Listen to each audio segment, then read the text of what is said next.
السلام علیکم شاہ صاحب، کیسے ہیں؟ خیریت سے ہیں؟ وعلیکم السلام، آپ سنائیے خیریت سے؟ اللہ تعالیٰ کا بڑا احسان ہے، اللہ آپ کو جزائے خیر دے۔ آپ سنائیں، آپ خیریت سے ہیں انشاءاللہ؟ جزاک اللہ۔ اچھا، میری آپ نے چونکہ ایک آفر کر دی شرط رکھنے کی، تو میری ایک شرط یہ ہے جی کہ اصل میں پچھلی دفعہ جو میں نے گفتگو کی، پھر میں نے ایک دو اور پلیٹ فارم پر اپنے کلپس دیکھے، وہاں پر کٹے ہوئے ہوں لگے ہوئے تھے۔ جی جی اچھا، تو اس سے مطلب کہ تاثر یہ گیا کہ جیسے مطلب کچھ لوگوں نے نیچے کمنٹ کیا ہوا تھا کہ انہوں نے پروگرام پلان کیا ہوا، ٹھیک ہے جی۔ ہوں حالانکہ جو اس پروگرام میں آپ کے والے میں نہیں آئے، وہ یہ نہیں جانتے کہ ہوں آپ کچھ بھی طے نہیں کرتے، یعنی کہ آج تک مجھ سے کوئی کوشچن نہیں پوچھا گیا کہ جی کیا بالکل سوالات کیے جائیں گے۔ جیسے میں نے پچھلی بالکل دفعہ بھی کہا تھا کہ مرزا صاحب سے حاضری کی شرط یہ ہوتی ہے کہ آپ پہلے کوشچنس اپنے ڈسکلوز کرتی ہیں کہ پوچھیں گے کیا۔ صحیح اب شرط میری یہ ہے کہ جب تک مرزا صاحب ہمیں یہ سروس مہیا نہیں کرتے جو آپ نے کی ہوئی ہے کہ لائیو آ کر ہم کچھ بھی اچانک بھی پوچھ سکتے ہیں، تو تب تک آپ کو مطلب کہ میرے یہ جو ہے نا سوالات اصل میں یہ بنتے ہیں کسی زیادہ تر سوالات کسی اہل سنت عالم سے، لیکن وہ ایسی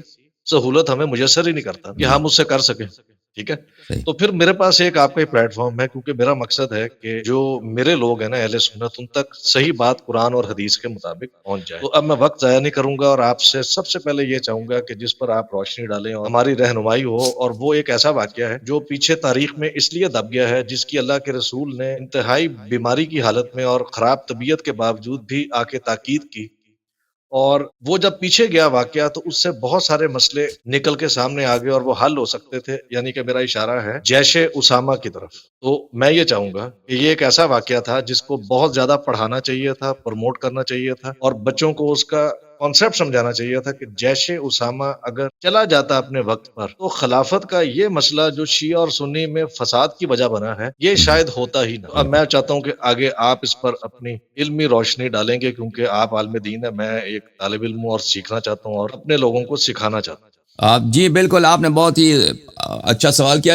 اچھا آپ میں مقدمتاً ایک بہت ہی اختصار کے ساتھ عرض کروں کہ بہت سارے لوگ ہمارے ویڈیوز کے کلپس بناتے ہیں، وہ اپنے چینل میں اس کے تمبنیلز لگاتے ہیں، بعض لوگ غلط تمبنیلز لگاتے ہیں، غلط ٹائٹلز لگاتے ہیں، ان کی ذمہ داری ہمیں اگر پتہ چلے تو ہم ان کو بتاتے ہیں۔ اگر کسی بھی ہمارے یہاں پہ کوئی مہمان یہاں پہ آتا ہے تو اگر وہ ہمیں بتا دے کہ میرے پروگرام کا کلپ بنایا کسی اور نے یا ہمارے ہی چینل میں اس کا جو ٹائٹل ہے ان کو پسند نہیں ہے، وہ ہمیں بتا دیں تو ہم اس کو تصحیح کرانے کی کوشش کریں گے، کیونکہ جو دوسرے یوٹیوبر ہیں کیونکہ وہ ہمارے کلپ لیتے ہیں تو وہ ہم ان کو بتا سکتے ہیں کہ بھائی اس کا چینج کریں، وہ اکثر سنتے بھی ہیں، چینج کرتے بھی ہیں۔ اور یہاں پر کہ یہاں پہ مہمان آتے ہیں وہ کون سی بات کرتے ہیں یہ ہمیں پتہ نہیں ہوتا پہلے سے کہ وہ کون سا موضوع چھیڑیں گے، یہ آپ کو بالکل بخود بالکل بھی ایسے ہی۔ معلوم ہے۔ اور اکثر آ کے وہ اسی لیے آتے ہیں یہاں پر کہ ہمیں پکڑ لیں سڈنلی، یعنی بغیر یعنی ایسا سوال کریں جو ہمارے ذہن میں نہ ہو، اور بہت دفعہ کامیاب بھی ہو جاتے ہیں۔ ایسے سوال کرتے ہیں جو ہمارے ذہن میں وہ نکل چکا ہوتا ہے تو ہمیں سوچنا پڑتا ہے اس کا جواب کیا دے دیں، اور کبھی اس تفصیل سے جواب نہیں دے سکتے۔ جیسے ایک آدمی مطالعہ بھی فریش سے مطالعہ کیا، اس موضوع پہ تیاری کیا، ایک آدمی ہے اس نے 6 مہینے پہلے پڑھا، تو اس میں بڑا فرق ہوتا ہے۔ بہرحال آپ نے جیش اسامہ کے متعلق پوچھا تو میرے محترم ناظرین، اسی یوٹیوب چینل میں میرا ایک سیریز ہے جیش اسامہ کے موضوع پر، اس میں آپ دیکھیں وہاں پہ آپ کو بہت سارا کافی سارا مواد ملے گا تفصیل کے ساتھ۔ تو پہلی بات یہ ہے کہ رسول اللہ صلی اللہ علیہ وآلہ وسلم کوئی بھی کام وہ بغیر حکمت کے نہیں کرتے تھے، بلکہ بغیر وحی الہی کے نہیں کرتے تھے، اللہ کے حکم سے کرتے تھے۔ اور سب مسلمانوں کا اجماع اتفاق ہے کہ رسول پاک صلی اللہ علیہ وآلہ وسلم کو اللہ تعالیٰ نے سب سے کامل ترین عقل سے نوازا تھا، ان کے عقل میں کوئی نقصان نہیں تھا۔ رسول پاک صلی اللہ علیہ وسلم نہایت ہی حکیم، نہایت ہی عاقل اور نہایت ہی مدبر لیڈر تھے۔ رسول اللہ صلی اللہ علیہ وسلم اپنے آخری ایام میں ایک لشکر کا اہتمام کرتے ہیں، اس لشکر کا لیڈر وہاں پہ پہلی بات ہے کہ لشکر میں سارے صحابہ کو داخل کر دیتے ہیں، صحابہ جتنے ہیں، جتنے مشہور معروف صحابہ انصار سے قریش سے، ان سب کو اس لشکر میں شامل کرتے ہیں۔ دوسری بات یہاں پہ یاد رکھیے کہ اس کا ٹائم فریم کب ہے، یہ ٹائم فریم ہے رسول پاک صلی اللہ علیہ وسلم کے وفات سے بہت ہی کم عرصے پہلے، اور رسول پاک صلی اللہ علیہ وسلم خود جب بھی خبر دے چکے ہیں کہ میری وفات ہونے والی ہے۔ تو ہم لوگوں کو تو پتہ نہیں ہوتا کہ ہم کب مریں گے، لیکن اللہ کو پتہ ہوتا ہے کہ ہم کب مریں گے۔ وہ اگر اللہ اپنے حبیب صلی اللہ علیہ وسلم کو خبر دے دے کہ آپ کی موت عنقریب ہونے والی ہے، تو اس میں شک کرنے والا کافر ہی ہوگا، مسلمان تو اس میں شک نہیں کر سکتا۔ تو رسول پاک صلی اللہ علیہ وسلم نے یہ خبر بھی دیا۔ اگلی بات یہ ہے کہ میرے محترم ناظرین، رسول پاک صلی اللہ علیہ وسلم کے جو غزوات ہوتے تھے اور جو سرایا ہوتے تھے، ان کا طریقہ کار یہ ہوتا تھا کہ بعض میں خود بنفس نفیس حضرت رسالت پناہ صلی اللہ علیہ وسلم شریک ہوتے تھے، بعض میں وہ خود نہیں جاتے تھے، لشکر کو بھیجتے تھے۔ تو جن جنگوں میں وہ خود شریک ہوئے ان کو غزوہ کہتے ہیں، جن جنگوں میں وہ خود نہیں گئے ان کو سریہ کہتے ہیں۔ تو یہ اسامہ کا جو لشکر ہے جس کو انہوں نے شام کی طرف بھیجا ہے، کہ مقصد یہ ہے کہ جتنے جنگ ہوئے ہیں اس کے پیچھے ایک بیک گراؤنڈ ہے. بلا وجہ پیغمبر صلی اللہ علیہ وسلم نے کسی سے لڑائی نہیں کیا. جتنے جنگ ہوئے ہیں وہاں پہ یہ ہوا کہ یا تو جانب مقابل نے یعنی کفار نے وہاں پہ تہیہ کر رکھا ہے کہ مسلمانوں پہ حملہ کریں، یا یہ ہے کہ وہاں پہ کسی مسلمان قافلے کے ساتھ یا مسلمان قبیلے کے ساتھ یا کچھ لوگ تبلیغ کے لیے گئے تھے، ان پہ زیادتی ہوئی ہے اس لیے یہاں پہ جنگ ہوئی ہے. یا مثلا کوئی وہاں پہ بت پرست لوگ تھے، ان کو دعوت دینے کے لیے بلا وجہ کبھی پیغمبر صلی اللہ علیہ وآلہ وسلم نے اسی لشکر کو کہیں نہیں بھیجا. کتب مغازی میں جب آپ دیکھتے ہیں تو ہر غزوہ کے پیچھے، ہر غزوہ سے پہلے یا ہر جنگ سے پہلے، ہر سریہ سے پہلے اس کے وجوہات ہوتے ہیں کہ یہ کیوں پیش آیا یہ جنگ. اب رسول پاک صلی اللہ علیہ وآلہ وسلم اپنے آخری ایام میں سب صحابہ، سینئر صحابہ کو جمع کرتے ہیں، لشکر بناتے ہیں اور اس کو کہاں ڈسپیچ کرتے ہیں، بھیجتے ہیں کس مشن پہ؟ شام تک. اور یہ بہت ہی مشکل کام ہے. آپ کسی دن 1 گھنٹے پیدل چلیں نا، آپ کو پتا چلے گا. 1 گھنٹہ پیدل چلیں، 2 گھنٹے پیدل چلیں، 3 گھنٹے پیدل چلیں، 4 گھنٹے پیدل چلیں، 5 گھنٹے، وہ تو آپ کو پتا چلے گا کتنی تکلیف کی بات ہوتی ہے. یہ آسان کام نہیں ہے. اب یہاں اس گرمی کے حالت میں صحرا میں وہ مدینے کو دیکھ لیں اور شام کی بارڈر کو دیکھیں، موتا تک، وہاں تک، تبوک تک، موتا تک جانا. غزوہ تبوک جو رسول پاک صلی اللہ علیہ وآلہ وسلم اس میں خود بھی شریک ہوئے تھے، اسی لیے یوم العسرہ اس کو کہا گیا سختی کا دن، کیونکہ وہ فاصلہ اتنا دور ہے، پانی کی کمی ہے. سخت صحرا میں، حجاز میں، وہاں پہ سردیوں میں بھی شدید گرمی ہوتی ہے. صحرا میں وہاں پہ دن کے وقت چاہے سردی کا موسم، جنوری کا بھی موسم ہونا، وہاں پہ بھی گرمی ہوتی ہے. جو لوگ مکہ مدینہ گئے وہ جانتے ہیں کہ وہاں پہ ایئر کنڈیشن وغیرہ چلانا پڑتا ہے سردیوں میں بھی. تو اس حالت میں جانا وہاں پہ بہت تکلیف کی بات ہے. اب ان صحابہ کو جمع کیا، وہ ان کو بھیج رہے ہیں کہاں پہ؟ موتا کی طرف. وجہ کیا؟ وجہ کچھ بھی نہیں ہے. بات یہ ہے، میں دعوت دیتا ہوں اپنے بھائیوں سے، کہ برادران مسلمین سے، علماء سے، کہ وہ ہمیں بتا دیں کہ اس غزوے کا سبب کیا تھا، اس سریے کا سبب کیا تھا. اسامہ ابن زید ابن حارثہ کہ انہوں نے لشکر بھیجا بلا وجہ. اگر وہاں پہ کوئی کسی کے ساتھ زیادتی ہوئی ہے وہ بتا دیں. وہاں پہ مثلا کوئی مسلمان قبیلہ رہتا ہے، اس پہ کفار نے حملہ کیا، وہاں پہ کوئی جڑپ ہوئے، یا وہاں پہ شام والوں نے، شام کے امپائر نے وہاں پہ ایسے لشکر جمع کیا ہے کہ وہ مسلمانوں پہ حملہ کریں، جیسے غزوہ تبوک تھا. غزوہ تبوک اس پیغمبر صلی اللہ علیہ وسلم بلا وجہ ادھر ایسے نہیں گئے تھے سب مسلمانوں کو لے کر. وہ اس لیے گئے تھے کہ وہاں پہ رپورٹ آئی تھی کہ شام والوں نے بہت بڑا لشکر بنایا کہ وہ مسلمانوں پہ حملہ کرنا چاہتے ہیں. اور رسول پاک صلی اللہ علیہ وسلم وہاں پہ گئے تھے، لیکن شام والے جا چکے تھے، لڑائی نہیں ہوئی. یہ غزوہ سریہ اسامہ ابن زید میں یہاں پہ کسی قسم کی وہاں سے تھریٹ نہیں تھا. تو یہ وجہ کیا ہے کہ رسول پاک صلی اللہ علیہ وسلم اس بہت ہی سینسیٹیو ٹائم میں، بہت ہی کریٹیکل ٹائم میں، بہت ہی نازک اور حساس مرحلے میں، کہ خود دنیا سے جانے والے ہیں، سینئر صحابہ کو، جو بھی صحابہ خلیفہ بننا چاہتا ہے یا بن سکتا ہے، اس کے متعلق کسی کو وہم ہو سکتا ہے کہ خلیفہ بن جائے، ان کو ایک لشکر میں شامل کرتے ہیں اور ان کو ڈسپیچ کرتے ہیں ایک ایسے دور سفر پر کہ وہ 2-3 مہینے تک واپس نہیں آئیں گے. اس میں یقیناً 2-3 مہینے لگیں گے ان کو، کم از کم 2 مہینے، 3 مہینے لگیں گے آنے جانے میں. اور پھر رسول پاک صلی اللہ علیہ وسلم کی حکمت دیکھیں کہ وہاں پر اس لشکر کا کمان کس کے ہاتھ میں دیا ہے؟ ایک 15 سالہ لڑکے کے ہاتھ. سبحان اللہ، اتنے سینئر صحابہ ہیں وہاں پہ، ایک 15 سالہ لڑکا. وہ لڑکا بھی کیسا لڑکا ہے؟ وہ ام ایمن کا صاحبزادہ ہے. ام ایمن جو تھی حبشی تھی، ام ایمن کالی تھی، اور ان کا گرچہ ان کا اسامہ کے والد صاحب زید وہ کالا نہیں تھا، وہ عرب تھا، لیکن اسامہ اپنی ماں کی وجہ سے وہ بالکل کالا. اس کے اگر وہ میرا سیریز دیکھیں تو آپ دیکھیں گے، میں آپ کو وہاں پہ میں نے بہت سارے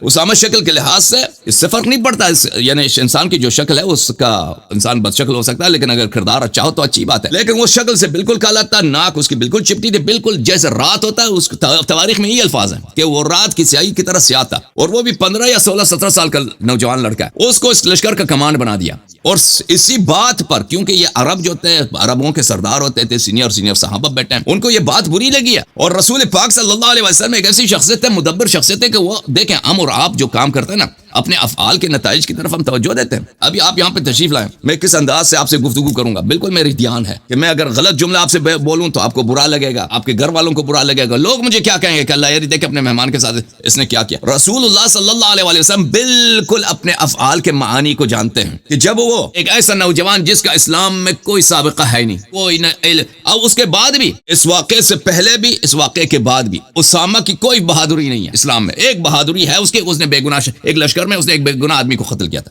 تواریخ میں ملتا ہے، جماعت مخالفین خود انہوں نے روایت کی کہ اسامہ ایک غزوہ، اب مجھے یاد نہیں کس غزوے میں تھا، ایک آدمی نے کلمہ پڑھا تھا، اس کے بعد اسامہ نے اس کو قتل کیا تھا. رسول پاک صلی اللہ علیہ وسلم اس پہ بڑے غصے ہوئے تھے کہ اسامہ تم نے ایسا کیوں کیا. بار بار رسول پاک صلی اللہ علیہ وسلم نے اس پہ غضب کہ جب اس نے کلمہ پڑھا تھا، ٹھیک ہے میدان جنگ میں ہے، لیکن ایک دفعہ اس نے کلمہ شہادتین پڑھی ہے تو تجھے اس کو قتل کرنے کا حق نہیں. یعنی ایک ایسا شخص جس کی بہادری کی کوئی وہ نہیں ہے، کوئی کارنامہ نہیں ہے، جس کا فقہ میں، تفسیر میں سنت میں کوئی بڑا عالم کچھ بھی نہیں ہے، اور وہ کسی بڑے خاندان سے بھی نہیں، ایک غلام ہے، اس کو صحابہ کا سردار بنایا، اور ان کو کہاں بھیج رہا ہے؟ اتنی دور سفر پر، اور کس لیے بھیج رہا ہے؟ کوئی وجہ ہے نہیں۔ شاید بعض لوگ کہتے ہیں کہ یہ غزوہ موتا کی جو ہے اس کا بدلہ لینے کے لیے۔ غزوہ موتا 2 سال پہلے ہوا تھا یا 3 سال پہلے ہوا تھا، غزوہ موتا ابھی تو نہیں ہوا ہے۔ اگر غزوہ موتا کا بدلہ لینا تھا پیغمبر صلی اللہ علیہ وآلہ وسلم اسی وقت 1 مہینے کے بعد، 2 مہینے کے بعد، 3 مہینے کے بعد، 4 مہینے کے بعد لے لیتے نا۔ اور خود پیغمبر نے بھی کبھی نہیں بولا کہ میں اس لیے بیچ رہا ہوں کہ یہ غزوہ موتا کا، اس میں جو زید ابن حارثہ شہید ہو گئے تھے، عبداللہ ابن رواحہ شہید ہو گئے تھے، حضرت جعفر طیار رضوان اللہ تعالی علیہم، یہ بڑے بڑے لوگ شہید ہو گئے تھے، اس کا بدل یہ کوئی حدیث کوئی روایت نہیں ہے، اور نہ کسی صحابی کا قول ہے کہ یہ موتا کا، یہ بعد میں، کیونکہ ان لوگوں کے پاس کوئی دلیل نہیں ملا کہ یہ کیوں آخر پیغمبر نے ایسا کیا، اور جو اصل دلیل ہے وہ نہیں کہنا چاہتے کہ پیغمبر صلی اللہ علیہ وسلم اصل دلیل کیا ہے کہ اسامہ کے لشکر کو بھیج رہے ہیں، کوئی دلیل نہیں ملا، کہہ رہا کہ وہ اس کا بدلہ لینا ہے۔ اس بدلہ لینا ابھی وقت، ابھی ٹائم ہے آپ کو، جب آپ کو پتہ ہے کہ ابھی آپ کی وفات ہونے والی ہے تو ابھی اس کا بدلہ لے۔ 2 سال پہلے کیوں نہیں لیا؟ اسی وقت لے لیتے۔ اور آپ ان کو، اسامہ گیا بھی ہے وہاں پہ، اس کو کوئی اسامہ کا جب لشکر گیا نا وہاں پہ اس کو کوئی نہیں ملا ہے، ایسے صحرا میں گھوم کے واپس آئے وہ لوگ، شام کے بارڈر تک گئے۔ اچھا، میں جب ابو بکر کی خلافت میں، جی سر، جی ایک چھوٹا سا کویسچن کہ اس میں اتنے بڑے صحابہ کرام شامل تھے، یعنی کہ حضرت ابو بکر، حضرت عمر، یہ سب شامل تھے اس سریہ کے اندر؟ جی بالکل بالکل، ابھی میں بتا رہا ہوں۔ تو عرض یہ ہے میرے محترم ناظرین کہ رسول پاک صلی اللہ علیہ وآلہ وسلم نے ابو بکر، عمر، عثمان، ان کو آخر تک، ابو بکر جو ہے نا اسامہ کو امیر کہہ کے پکارتا تھا، امیر کہہ کے پکارتا تھا آخر تک، تو ان سب کو شامل کیا تھا، وہ ابھی اس کے بات کریں گے انشاءاللہ تبارک و تعالی۔ بات یہاں پر ہے میرے محترم ناظرین، وجہ کیا کہ پیغمبر نے ان کو بھیجا، واضح بات ہے، میں نے عرض کیا کہ پیغمبر ایک مدبر لیڈر ہیں، وہ چاہتے ہیں کہ جیسے یہ اہل بیت علیہ السلام کے احادیث میں، یہ میری باتیں نہیں ہیں، کہ اہل بیت علیہ السلام نے فرمایا کہ رسول پاک صلی اللہ علیہ وسلم چاہتے تھے کہ ان کے بھائی کا جو خلافت ہے، حضرت امیر المؤمنین علیہ السلام کی خلافت، ان کی بیعت بغیر کسی چیلنجر کے، وہاں پہ کوئی ایسا حزب اختلاف مدینے میں موجود نہ ہو کہ جو بھی شخص مخالفت کر سکتا ہے، اپنے لیے خلافت کا ادعا کر سکتا ہے، ان کے وفات کے بعد وہ ان کا وجود ہی نہ ہو، وہ مدینے سے باہر ہوں، دور ہوں، ان کو مدینے سے نکالنے کے لیے مخالفین کو، جو لوگ خلافت کے مسئلے میں ان کی طمع ہو سکتی ہے، ان کی لالچ ہو سکتی ہے کہ خلافت کو ہمیں ملنا چاہیے، ان سب کو مدینہ کو ان سے فارغ کرنا، مدینہ کو خالی کرنا، تاکہ جب میری وفات ہو تو امیر المؤمنین علیہ السلام بغیر کسی مخالف کے خلیفہ بن جائیں، لوگ ان سے بیعت کریں، اور وہ لوگ ابھی دور ہیں، 2 مہینے 3 مہینے کے بعد جب وہ واپس آئیں گے، 2-3 مہینے میں امیر المؤمنین علیہ السلام نے اپنے امور بالکل اپنی خلافت کو سالڈ کیا ہوا ہوگا، سالیڈیفائی کیا ہوگا، ہر طرح سے ان کا پورے علاقوں پہ ان کا قبضہ ہوگا، یہ لوگ آئیں گے کچھ نہیں کر سکیں گے ان کے سوائے یہ کہ بھئی پیغمبر کی وفات ہو چکی ہے، اب نئے ان کی وصیت کے مطابق ان کے بھائی خلیفہ بن چکے ہیں، لوگوں نے بیعت کی، یہ کچھ نہیں کر سکیں گے۔ یہ رسول پاک صلی اللہ علیہ وآلہ وسلم کا اصل مقصد تھا۔ دوسرا مقصد یہ تھا رسول پاک صلی اللہ علیہ وآلہ وسلم کا کہ ان لوگوں کو دیکھیں، جب آپ ایک بڑے آدمی کو چھوٹے آدمی کا نوکر بناتے ہیں نا، بڑے آدمی کی بے عزتی ہے، بڑے آدمی کی بے عزتی ہے۔ اگر ابھی میں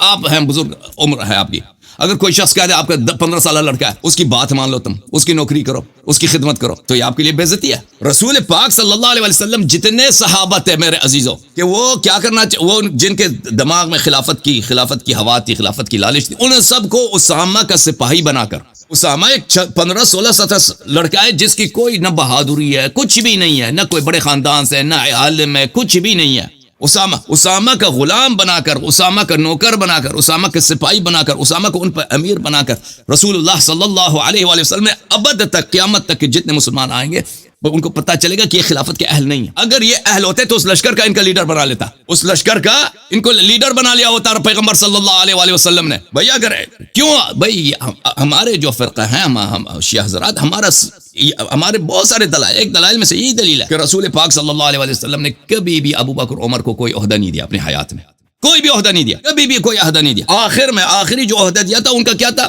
یہی تھا کہ ابو بکر عمر کیا بنے؟ اسامہ کے سپاہی بنے، اسامہ کی خدمت کریں۔ اچھا جی، یہاں پر کیا ابو بکر اور عمر یہ اس لشکر میں شامل تھے؟ میں آپ کی خدمت میں عرض کروں کہ اس کے بہت سارے دلائل ہیں، ابھی اگر میرے سیریز میں چلے جائیں تو اس میں آپ کو ملے گا۔ میں اس سے آگے کویشچن ذرا کرنا یہ چاہ رہا ہوں کہ اگر حضرت ابو بکر وغیرہ، حضرت عمر وغیرہ یہ شامل تھے جیش اسامہ میں، اور اللہ کے رسول نے جب آخری وقت میں بہت آپ کی جو ہے نا حالت مطلب وصال کے قریب خراب تھی، تو آپ حضرت عباس اور حضرت علی کے کندھوں پر ہاتھ رکھ کر آپ مسجد نبی میں تشریف لائے، اور آپ نے فرمایا کہ جب میں نے اسامہ کے باپ زید کو امیر بنایا تھا تو تم لوگوں نے اس وقت بھی اعتراض کیا، اور جب میں آج اسامہ کو بنا رہا ہوں تو تم پھر